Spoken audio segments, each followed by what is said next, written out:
많이 덥지요. 그래도 집보다는 시원하지 않습니까?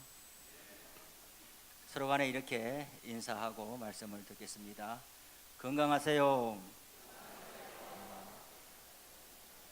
한마디만 더 하십시다. 감사하십시다. 이 더운 날에도 이만큼 하나님께서 건강을 지켜주신 것을 감사하고, 또 가족들이나 또 가까이 만나는 사람들에게도 짜증내거나 또 불평하는 말 쏟아놓지 말고 고맙습니다, 감사합니다, 이런 말들을 또 많이 하시기를 바랍니다. 출애굽기 12장에 보면 출애굽 사건이 언제 있었느냐, 첫째 달 14일이라고 말씀하고 있습니다. 출애굽기 16장에 가면 출애굽한 지 둘째 달 15일이 되었다라고 합니다. 19장으로 가면 출애굽한 지 3개월째 되는 날에 시내 광야에 도착했다라고 했습니다. 그러면 오늘 본문이 일어난 출애굽기 17장의 이 사건은 출애굽한 지 2개월 15일부터 3개월 어간에 있는 15일 중에 어느 날 일어난 사건임을 우리는 알 수 있습니다. 이것이 왜 중요한가? 오늘 사건은 출애굽의 기억이 아직도 생생할 때에 일어난 사건이라는 것을 의미하는 거죠. 오늘 본문은 이스라엘 백성들이 르비딤이라는 곳에 도착했을 때에 마실 물이 없어서 모세와 다투고 하나님을 시험했다는 내용입니다. 출애굽한 이후에 지금까지 하나님께서 어떻게 은혜를 베푸시고 필요들을 해결해 주셨는지를 다 잊어버린 것처럼 보입니다.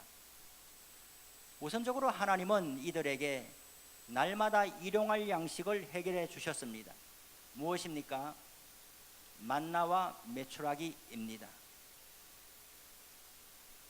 어젯밤에도 이들은 메추라기를 먹었음이 분명합니다. 오늘 아침에도 들에 나가 만나를 거두와서 먹었음이 분명합니다. 이것뿐이 아닙니다.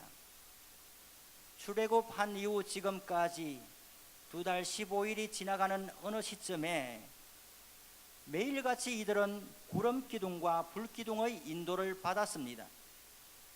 지금 덥다 하지만 이 안에는 그런 대로 괜찮지요? 이제 예배를 마치고 집으로 돌아가시는 길에 나서게 되면 또 얼마나 덥겠습니까? 그런데 성지순례를 가보시면 광야에 들어가게 됩니다. 관광버스에 내려서서 여기가 르비딤입니다. 그렇게 하면 5분도 채 서 있지를 못해요. 얼마나 햇볕이 강렬한지. 그래서 가이드가 설명을 한참 해도 듣는 둥 마는 둥 하고 얼른 에어컨이 있는 버스로 달려들어오고 말아요. 구름 기둥의 보호를 받지 아니하면은 2개월 15일 동안 살아갈 수 없었던 사람이에요. 지금 오늘 이 순간에 물이 없어서 왜 우리를 이곳으로 데려나왔냐고, 왜 애굽에 놔두지, 왜 데려나왔냐고 지금 불평하면서 모세를 향해 돌을 던지려고 하는 이 순간에도 눈을 들어 하늘을 보면 뭐가 있습니까? 구름 기둥이 있습니다. 수백만 명의 사람들과 짐승들을 다 덮을 만큼 구름 기둥이 있으려면 얼마나 거대해야 할까요? 옆에서 누가 말했다고 해봅시다. 아니, 지금 물이 없어 우리가 힘든 거는 사실이지만 어젯밤에 메추라기 먹고 오늘 아침에 만나 먹은 건 하나님이 주신 거 아니요? 지금 이런 구름 기둥 다 걷어가 버리면 우리가 5분도 채 살아남지 못할 텐데 이거 하나님께서 우리를 돌보신다는 증거 아니요? 그런 거는 모르겠고 지금 물이 없어 죽겠는데, 이런 상황입니다. 뿐만 아니라 이 사람들은 지금 여호와께서 우리 중에 계신가 안 계신가? 어떤 책에 보니까 이렇게 설명을 덧붙였습니다. 여호와께서 우리 중에 아마도 안 계실 것이다. 어떻게 이럴 수가 있습니까? 2달 보름 이상 하나님의 매일같이 공급하시는 양식을 먹고 불기둥 구름기둥 아래 날마다 살아온 사람들이 어떻게 우리 중에 여호와께서 계신가 안 계신가, 왜 우리를 이곳으로 데려왔느냐, 이렇게 성토하며 불신앙을 쏟아내고 있을까요? 이스라엘 백성들은 애굽에서 수백 년 동안 노예로 살다가 왔습니다. 인격적인 존재로 존중받지를 못했습니다. 지시와 명령에 복종하며 필요한 노동력을 제공할 수 있을 때에만 가치를 인정받았습니다. 병들고 약해지면 어김없이 버림받는 것이 노예입니다. 홀로코스트에 유대인들을 무참히 살해했던 히틀러가 했던 말을 기억합니다. 당신 사람이 어떻게 그럴 수 있느냐? 히틀러는 말했습니다. 유대인들은 인종 중에 하나인 것은 분명하나 사람은 아니다. 얼마나 끔찍한 말입니다.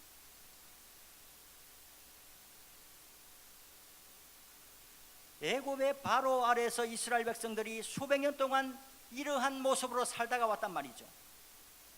그런 세월이 지속되다가 보니까 인간의 존재 이유, 인간의 존재 가치는 무엇으로 평가받는가?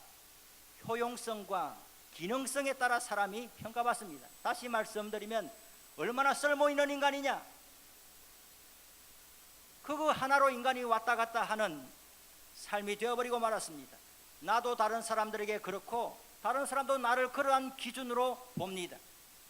인간 상호 간의 관계 설정은 물량적 가치에 따라 좌우되는 그런 모습입니다. 누가 이것을 원할까요? 어떤 사람이 이런 대접을 받으며 살고 싶을까요? 아무도 없습니다. 그럼에도 불구하고 오랜 세월 동안 수백 년 동안 이렇게 취급당하면서 살다 보니까 이러한 가치관이 어느 순간인가 나도 모르게 내면화되어 버린 거예요. 그렇지, 사람은 쓸모없으면 소용없는 거지. 처음에는 이러한 가치관과 사고에 분노하고 저항했겠지만은 장기간 반복 학습을 당하게 되면 어느 순간에 인간은 다 그런 거야. 그렇게 되고 마는 것이죠. 이것은 비단 사람과의 관계나 왕과 백성의 관계에만 해당되는 것이 아닙니다. 신과의 관계에도 그렇다는 이야기예요. 자신들의 필요를 즉시 해결해 주지 못하는 신에게 한결같이 충성을 바쳐야 될 이유가 없는 겁니다. 이것이 출애굽한 이스라엘 사람들, 오늘 르비딤에서 보여주고 있는 이스라엘 사람들의 모습입니다. 그들은 지금까지 자신들을 인도해 오신 하나님을 버려버리려고 하는 겁니다. 지금 물이 없다고 하는, 갈증이 심하다고 하는 이 긴급한 필요를 당장에 해결해 주지 못하는 신에게 분노하고 있는 것입니다. 하지만 이들이 처음부터 노예였던 것은 아니고 처음부터 물량적인 가치에 따라서 사람을 평가하고 신을 대하는 이런 사고를 가졌던 것은 아닙니다. 하나님은 출애굽의 영도자로서 모세를 지명하고 부르실 때에 처음부터 이야기했습니다. 이스라엘은 내 아들, 내 장자다. 세계의 많은 민족과 사람들이 살고 있지만 이스라엘은 나의 큰아들이다 라고 말했습니다. 그리고 내 아들을 내가 데려가겠다라고 이야기했습니다. 모세를 보내서 애굽의 바로에게 내가 내 백성을 찾아가겠다라고 이야기를 할 때에 바로는 무엇이라고 이야기했습니까? 내 백성을 결코 보내지 않겠다라고 말합니다. 하나님은 이스라엘 노예로 살면서 이러한 물량적 가치관에 젖어 살고 있는 사람들을 내 백성이라고 이야기를 하고 바로는 아니야, 내 백성이라고 이야기를 합니다. 뿐만 아니라 하나님은 내 군대, 내 백성 이스라엘을 그 땅에서 인도하여 낼 것이라고 말씀을 하시면서 이들은 누구냐? 바로에게는 물량적 가치에 따라 평가되는 노예에 불과하지만은 하나님이 보실 때에 이들은 처음부터 아브라함과 이삭과 야곱에게 주신 언약을 성취할 언약의 담지자고 계승자라는 사실이, 내가 현재 어떠한 모습으로 망가진 채 살고 있느냐가 나의 본질을 바꿔놓는 것은 아니란 말이에요. 사람들에게 내가 어떻게 비춰지느냐, 그것이 나의 정체성을 규정하는 것이 되지를 못한단 말이에요. 이스라엘은 애굽왕 바로의 노예가 아니라 하나님의 백성, 하나님의 아들, 열방 가운데 하나님의 큰아들, 하나님의 군대로 부름받은 사람들입니다. 태어나 보니까, 어쩌다가 태어나 보니까 노예의 자녀이구만.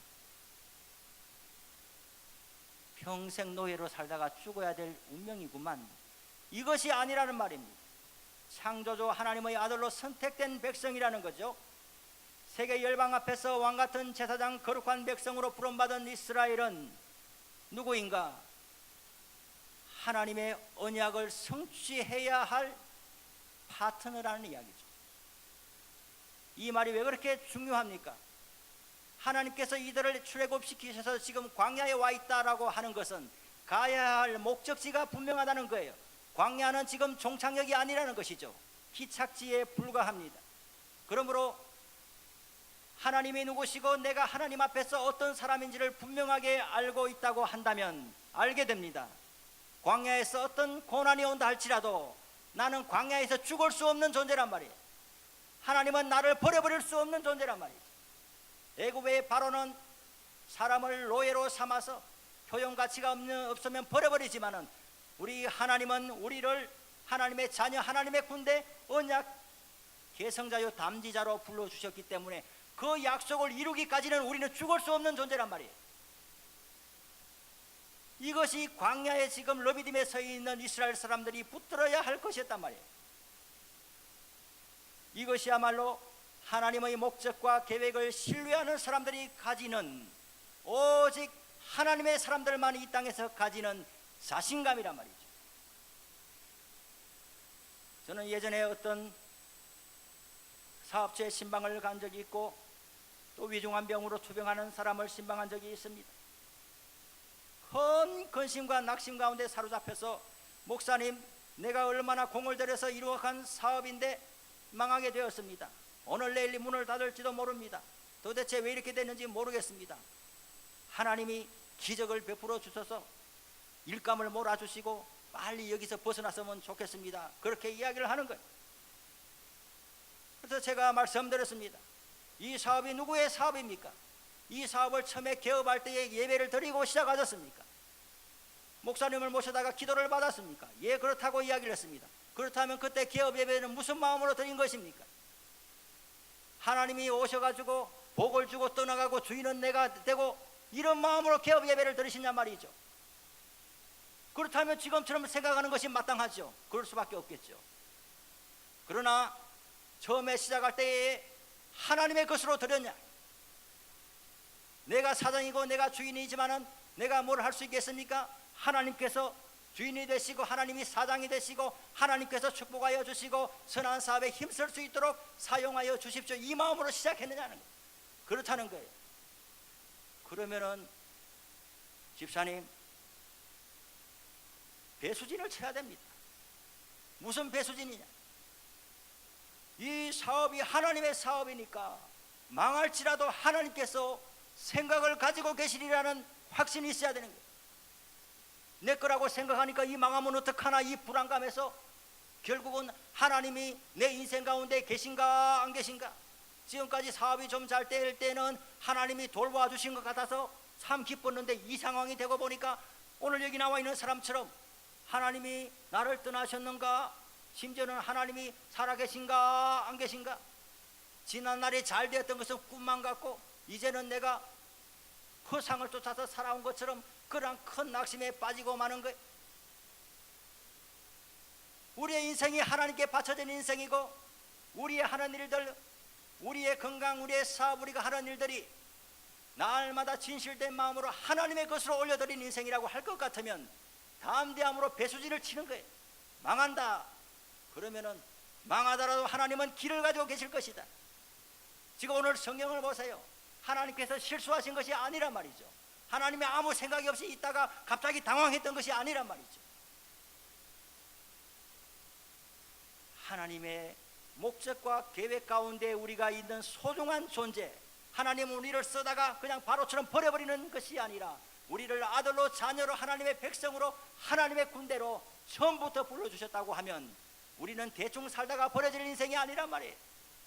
그래서 하나님이 어떤 분이고 내가 하나님 앞에서 어떤 존재인지를 아는 것이 그렇게 중요한 거란 말이에요. 목사님, 그렇다가 진짜 망하면 어떡합니까? 진짜 망하면 받아들이세요. 거기서부터 다시 시작할 수 있는 거예요. 왜 우리가 힘들어 하느냐? 내가 스스로 선을 그어놓고 이 밑으로 떨어지면 안 된다는 내 선을 적어놓고 이 밑으로 떨어지게 되면 하나님도 없다라고 말을 하는 거예요. 그렇지가 않습니다. 오늘 이스라엘 사람들은 하나님의 백성, 하나님의 자녀로 처음부터 부름받았고 가나안 땅을 향해서 가는 도중에 있으니까 도중에 망가질 수가 없는 거예요. 하나님께서 가야 할 길이 아직 남아있기 때문이죠. 그럼에도 불구하고 이들은 미혹되고 말았습니다. 지금 우리가 죽게 생겼는데 오늘 아침에 먹은 만나가 무슨 소용이 있으며 구름 기둥의 보호 아래에 있다는 것이 무슨 소용이 있느냐? 눈을 들어서 하나님을 바라보지를 못하고 그저 자신의 상황에 쏙 빠져가지고 처음부터 마치 애굽에서 사람 대접받고 잘 살고 있었는데 하나님이 괜히 꺼내가지고 이렇게 우리를 광야에서 죽게 하느냐? 과연 애굽에서 잘 살고 있었습니까? 오늘 본문에서 우리는 무엇을 알 수 있습니까? 출애굽 사건은 단기간에 이루어지지만은 수백 년에 걸쳐서 학습된 노예적인 품성과 가치관은 몇 번의 기적 체험으로는 떨어져 나가지 않는다는 것을 알아야 하는 거예요. 어느 날 예수 믿기로 결심하고 교회에 오늘 누군가 나와서 앉아 계시다고 합시다. 그러면 몸이 여기 앉아 있는 건 소중하지만은 여기 앉아 있으면 그러면 그동안 수십 년 동안 불신앙으로 살아가고 내 마음대로 살아갔던 습관, 가치관 이런 것이 오늘 다 떨어져 나갑니까? 아니란 말이에요. 하나님께서 이스라엘 백성들을 출애굽시킨 후에 곧바로 가나안 땅으로 직행하지 않으시고 광야로 인도하신 것은 하나님의 자녀, 하나님의 백성, 하나님의 군대로 양육하고 훈련하기 위함입니다. 사람에게 구원은 무엇인가? 전인격적이고 총체적인 것이란 말이에요. 육체적인 몸만, 이 몸뚱이만 애굽에서 빠져나왔다고 해서 하나님의 자녀로 저절로 살아갈 수 있는 것이 아닙니다. 육체적인 몸은 자유를 얻었는데 속사람은 여전히 죄의 노예에서 벗어나지 못한 채 살아가는 사람들이 있습니다. 광야 학교, 광야 훈련을 거치면서 우리는 비로소 온전하고 전인격적인 측면에서 하나님의 자녀로 거듭나는 것입니다. 거듭날 뿐만 아니라 날마다 거듭나는 사람이 되어가고 있는 중입니다. 구원이라는 것은 단순히 물리적인 의미에서 교회 밖에 있다가 교회 안에 들어와서 앉아 있느냐, 예전에 술 담배 많이 하고 그랬는데 도박하고 이렇게 했는데 다 정리하고 이제 다 끊어버리면 그것이 구원이냐? 한 부분의 표식일 수는 있지만은 그것이 구원은 아니란 말이에요. 구원이란 무엇인가? 하나님을 즐거워하는 거예요. 구원이란 무엇인가? 하나님과 전인격적인 사귐과 교제를 기뻐하는 것이 구원받은 사람의 1차적인 표시예요. 하나님이 좋아지지 않으면 구원받은 사람이 아닌 거예요. 애굽에서 바로 아래에 있을 때는 바로가 좋아서 거기 밑에 있었습니까? 아닙니다. 지시와 명령에 복종하지 아니하면 죽이고 해치니까 두려워서 떨면서 바로에게 순종하는 사람이, 그 사람은 자녀가 아니라 종입니다. 노예란 말이에요. 하나님은 우리를 노예로 불러들이지 않았습니다. 노예로 살고 있는 사람들을 자녀로 불러들인 거예요. 자녀는 이렇게 하면 벌 줄 테니까, 이렇게 하면 복 받으니까 안절부절을 하면서 그 사람은 자녀가 아니란 말이에요. 자녀는 좋아해야 되는 거예요. 하나님의 자녀 구원받은 사람은 하나님이 일단은 좋아지기 시작해야 되는 거예요. 하나님을 가까이 하면 내게 복이라, 이런 말이 계속 나와야 되는 거예요. 하나님의 자녀인데 광야에서 지금 물이 없어 죽게 생겼는데 버려버리자. 이거는 노예적인 품성을 갖고 있는 사람이에요. 오늘 구원을 경험하는 사람이 미래적 구원에 들어갈 수 있는 것입니다. 구원은 현재적 측면과 미래적 측면이 동시에 있는 양면성을 가지고 있는데, 우리는 지금까지 엄청나게 구원의 미래적 측면만 강조해 왔어요. 여기서 어떻게 살든지 간에 죽으면 천당 간다, 이것만 가르쳐 왔단 말이에요. 여러분, 피차간에 정직해 보자는 이야기예요. 이 땅에서 100년 남짓 살면서 하나님이 좋지도 않고 하나님을 즐거워하지도 않고 하나님의 법에도 관심이 없고 내 마음대로 사는데, 죽고 나서 영원히 100년도 아니고 1000년도 아니고 영원히 하나님과 같이 사는 것, 하나님과 동행하는 것이 나는 기다려집니다. 이 말이 맞는 말입니까? 100년 안쪽도 하나님이 다스리고 간섭하는 걸 싫어하는데 영원히 나는 하나님과 살고 싶습니다. 이 말이 맞는 말이냐고. 여러분, 오늘 이 땅에서 하나님을 사랑하고 하나님의 통치를 즐거워하는 사람만이 영원한 하나님 나라에 사는 것을 고대하는 것입니다. 오늘 하나님의 임재 아래 거하는 것이 반갑지 않은데 어떻게 영원히 하나님과 함께 사는 것을 소망한다고 말할 수 있겠습니까? 만약에 그런 것이 구원이라고 하면은 정말 엉터리란 말이에요. 정말 위대한 종교 사기라고 볼 수가 있는 거예요. 여기서 사는 동안에는 하나님이 살아계신지 하나님이 좋지도 않고 기뻐하지도 않고 하나님을 즐겁게 하고 싶은 마음도 없는데 죽고 나면 천당 내려간다고 하는 것은 이거는 무엇입니까 도대체? 적어도 고등 종교에서는 이런 일이 있을 수가 없는 거예요. 이거는 정말 사람을 미혹하는 일밖에 안 되는 거예요. 우리는 지금까지는 미래적 측면에 대해서 너무나 많이 배워왔기 때문에 우리가 살아있는 동안에 어떻게 하나님의 다스림을 받으면서 하나님을 사랑하며 살아갈 수 있을 것인가에 대한 훈련과 양육이 필요한 것입니다. 현재는 미래로 가며 미래는 현재로 들어오는 것입니다. 오늘 광야에서 하나님을 신뢰하는 사람만이 내일 가나안 땅에서 하나님을 더 깊이 만날 수 있는 것입니다. 다시 본문으로 돌아가겠습니다. 오늘 르비딤에서 물이 없다고 모세를 원망하며 출애굽 사건 자체를 무효화시키고 싶다고 하는 이런 극도의 불신앙을 쏟아내는 백성들에게 하나님은 모세를 통하여 해결책을 제시해 주십니다. 5절 6절의 말씀입니다.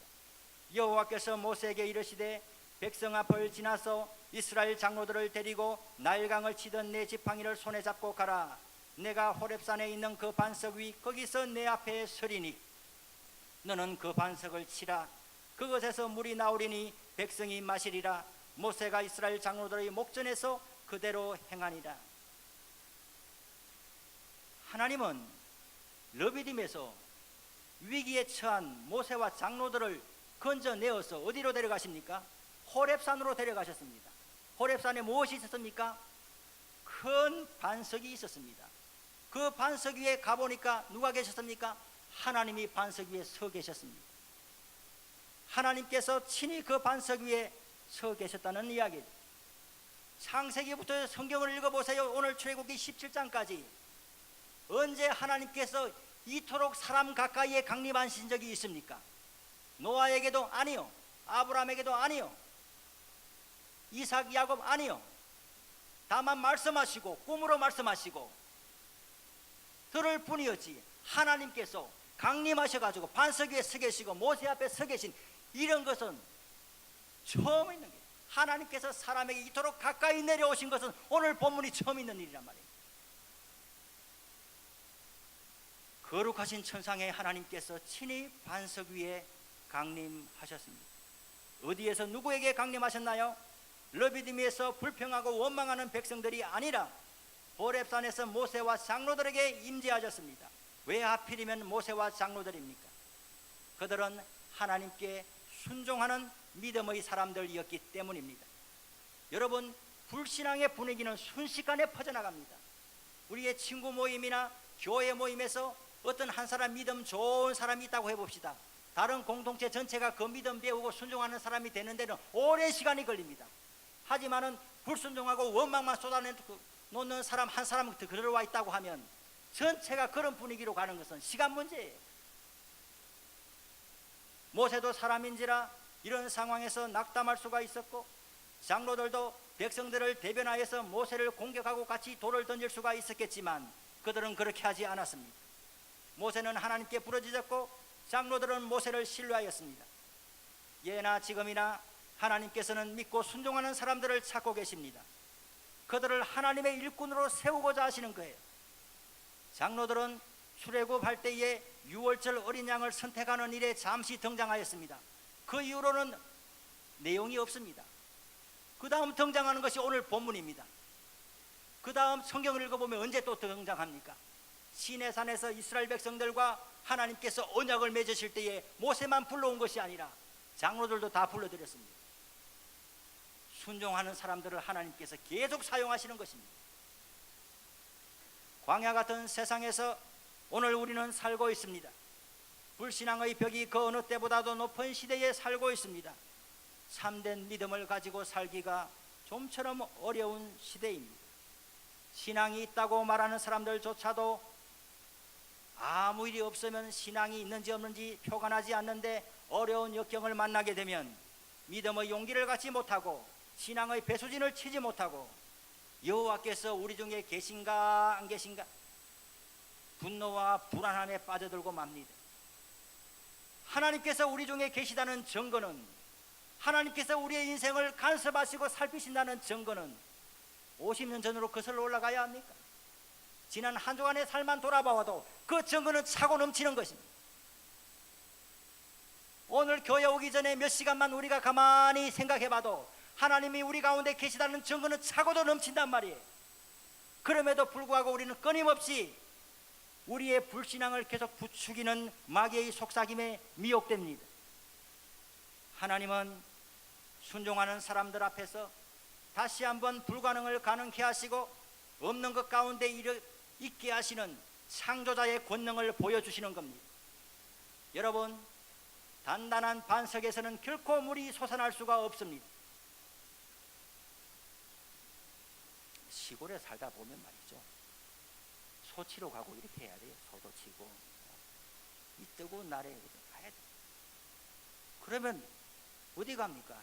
이렇게 이제 반석, 산에 반석이 있으면 그 반석 위에 올라가서 구경도 하고 산 밑에 구경도 하고, 이런 날에는 돌이 얼마나 뜨거운지 몰라요. 맨발에 올라갔다가는 다 그냥 구이가 되고 말아요. 나무 잘라가지고 다 바위 위에 깔고 초막 지어가지고 거기 한낮을 앉아있다가 소치고 집에 옵니다. 단단한 반석은 말이죠, 뜨거운 태양 아래 달궈진 반석은 물은커녕 한 뼘의 그늘도 제공할 수가 없는 거예요. 그런데 하나님께 순종하는 모세의 손에 들려진 지팡이가 반석에 닿자마자 물이 솟아났습니다. 반석이 갈라진 것입니다. 여러분, 시편 78편 15절의 말씀을 보세요. 이 사건을 생각하면서 이렇게 기록하고 있습니다. 광야에서 반석을 쪼개시고 매우 깊은 곳에서 나오는 물처럼 흡족하게 마시게 하셨으며 또 바위에서 시내를 내사 물이 강같이 흐르게 하셨으나 라고 했습니다. 여러분, 얼마나 많은 물이 흘러나와야 도대체 수백만 명의 사람들이 먹고 남겠습니까? 시편 기자의 고백처럼 그 물은 시내를 이루고 강같이 흘러야만 합니다. 제가 있던 대구에 인구가 250만 명이에요. 출애굽한 사람들의 숫자를 추산할 200만 명으로 잡거든요, 보통. 대구 시민들이 다 먹을 만한 물을 제공하려면 낙동강만큼은 물이 흘러야 된다. 어느 정도 지금 이 반석이 큰 바위여가지고 안 된단 말이에요. 우리의 상상 이상으로 거대한 반석이어야 합니다. 엄청난 양의 물을 쏟아내려면 반석에 틈이 조금 나가지고 물이 이렇게 흘러가지고는 한 사람도 못 먹는 거예요. 거대한 반석이 쪼개지고 활짝 열려야 하는 것입니다. 고린도전서 10장 4절에 보면 사도 바울은 이 말씀을 생각하면서 이렇게 기록하고 있습니다. 다 같은 신령한 음료를 마셨으니 이는 그들을 따르는 신령한 반석으로부터 마셨음에, 잘 들어보세요, 그 반석은 곧 그리스도라. 하나님은 이스라엘을 위하여 생명의 물을 공급하시려고 반석을 준비하셨는데 그 반석은 곧 하나님 자신이었단 말이에요. 모세가 지팡이로 하나님께서 서 계신 반석을 쳤다라고 했는데 그것은 사실상 무엇이나 다름없습니까? 하나님을 막대기로 친 거하고 똑같은 거예요.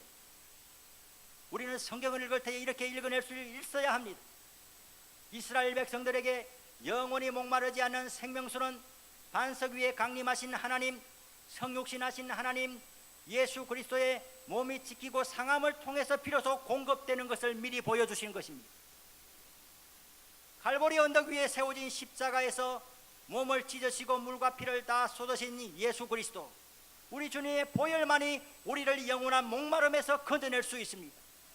예수님께서는 요한복음 4장에서 사마리아 수가성 여인에게 이렇게 말씀했습니다. 이 물을 마시는 자는, 이 물이 뭡니까? 수가성 여인이 지금 떠올리는 물이죠. 우리가 먹는 물이죠. 이 물을 마시는 자는 다시 목마르겠지만은 내가 주는 물을 마시는 자는 영원히 목마르지 아니하리니 내가 주는 물은 그 속에서 영생하도록 솟아나는 샘물이 되리라. 바로 이것입니다. 이스라엘 백성들이 40년 광야 생활을 하면서 불평과 원망만 했습니다. 하나님은 말씀했습니다. 내가 언제까지 참아야 되느냐? 10번이나 나를 거역하는 이 백성들, 하나님께서 그들의 부르짖음을 들으시고 필요를 채워주시면은 그때는 하나님 감사합니다 하고, 몇 날이 못해서 또 다른 불만족스러운 일이 당하면 하나님이 우리 중에 계신가 안 계신가 이렇게 하는 거예요. 그러다가 그들은 가나안 땅에 들어가지 못하고 결국은 광야에서 다 쓰러져 버렸습니다. 영원히 목마르지 아니하는 물을 마실 때에 우리의 불평과 원망이 비로소 사라져 떨어져 나가는 것입니다. 하나님을 믿기는 하지만은 여전히 노예적 품성을 가지고 자신의 필요를 채워주는, 자신의 소용되는 하나님만 바라보고 믿는다고 하면 평생을 믿어도 우리의 목마름은 멈추지 않을 것입니다. 하나님께서 우리 모두를 예수님의 십자가와 부활의 현장으로 이끌어 가시기를 소망합니다.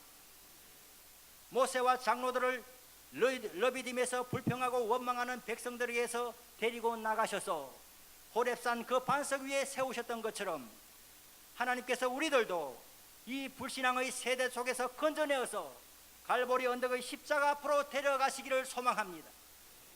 그곳에서 반석이 터지고 쪼개지고 갈라져서 생수가 솟아나고 시내를 이루고 강같이 흘러서 나뿐만 아니라 수백만의 사람들이 마시고 생명을 얻는 것처럼 갈보리 십자가에서 흘린 예수 그리스도의 보혈이 온 인류에게 영원한 생명수로 인도하는 생명이 되는 것을 경험할 수 있기를 바랍니다. 예수님은 온 인류에게 만세반석이 되십니다. 오늘 설교 제목은 만세반석이에요. 만세가 뭐냐? 만년이라니. 천년, 만년, 만년이라고 하면 영원한이란 뜻이에요. 우리는 광야 같은 인생을 살아가면서 무슨 일을 만나든지, 물이 없어서 가래에서 죽을 지경이다 이런 일을 만나든지, 아니면 양식이 없는 지경을 만나든지, 이러다가 내 사업이 다 도산하고 내 건강을 잃어버리고 죽을지도 모른다는 이러한 엄청난 위기를 만나든지 간에, 무슨 일을 만나든지 간에 우리는 영원한 만세반석 되시는 예수님께로 달려가야 할 줄로 압니다.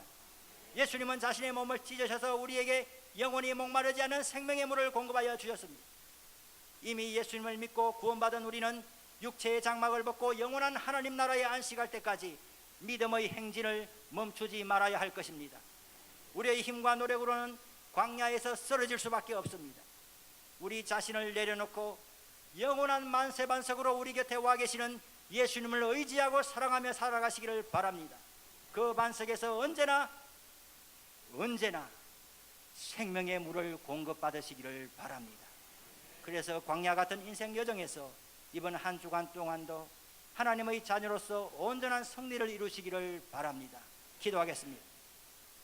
하나님 아버지, 고맙고 감사합니다. 광야 같은 인생 여정 속에서 불평과 원망으로 일생을 소일하지 아니하고 영원한 만세반석 되신 우리 주님 앞으로 달려나가서 날마다 생명수를 공급